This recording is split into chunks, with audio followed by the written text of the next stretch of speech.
I didn't really want to make this video. Vegan Gains and I used to get along on a personal level. Obviously, I didn't used to agree with or enjoy him wishing death on people, challenging everyone to a fight, and talking badly of luminary plant-based doctors who have saved more lives than most non-vegans have had hot, unnecessarily cruel dinners. But I put up with it as I thought at least he is doing some good.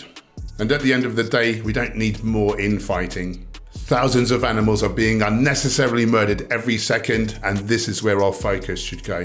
But even for me, he's really gone too far now saying that we should kill all predatory animals. For one thing, it's non-vegan to purposefully kill any animals. This ludicrous position makes it ethical to go trophy hunting and to eat the bodies of animals that make it onto his personal naughty list.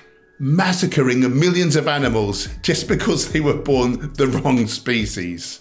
Once all the predators are dead and the herbivores have multiplied out of control, depleting food sources, if you follow his logic, you would then have to kill them too, because they would be forced to turn on each other.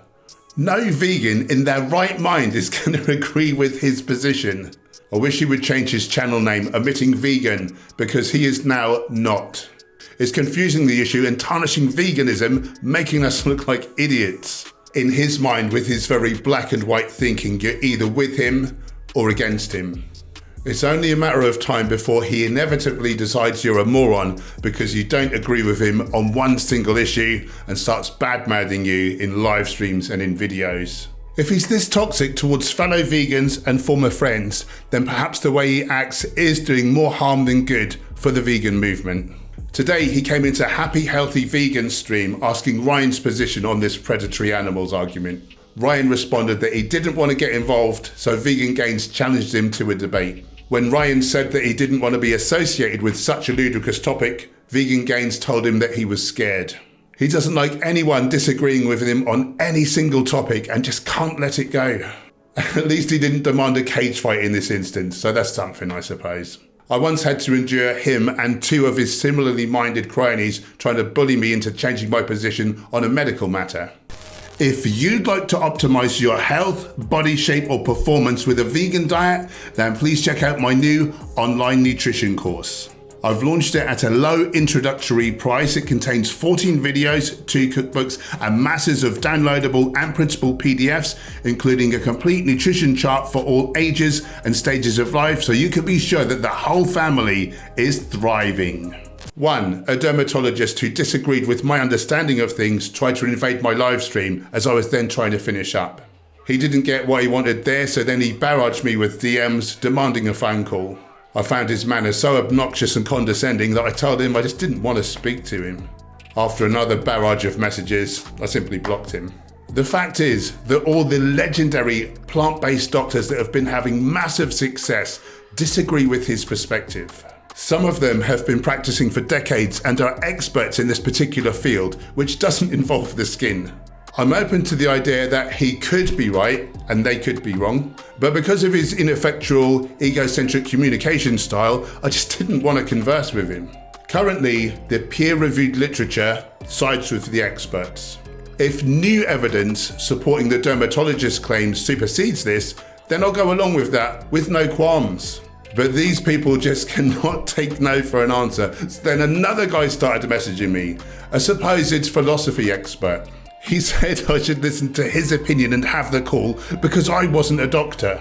Guess he must have forgotten that he wasn't a doctor either. What would you call that? An appeal to no authority fallacy? I don't know.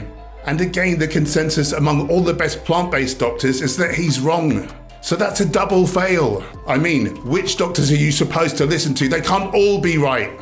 Logic much? Anyway, goon number 2 got no joy either. Despite me telling both of them to stop bothering me, Richard then decided to hassle me too. I was getting extremely annoyed by this stage as I was very busy and I had a lot to do. Once again, I repeated that I was not interested. Richard told me that I should listen to the skin doctor. That was the point where his arrogance turned into obnoxiousness for me and I cut him off. I don't know about you guys, but I don't have people presuming to tell me what I should and shouldn't do. I really feel like none of these three are particularly in this to help animals. Maybe it's a tertiary benefit for 1 or 2 of them, but I can't see it being the main driver. Honestly, I don't see a lot of kindness here. It just feels to me like they enjoy talking down to people, winning arguments that by and large aren't progressing the vegan movement, and stroking their own egos.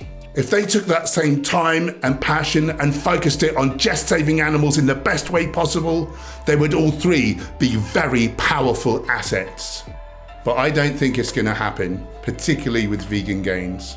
He has no compassion for a dead man and his son, for God's sake. If someone can laugh hysterically at a bereaved child for playing with a yo-yo with joy in their eyes, then it's evident to me that they would have no innate compassion for another species.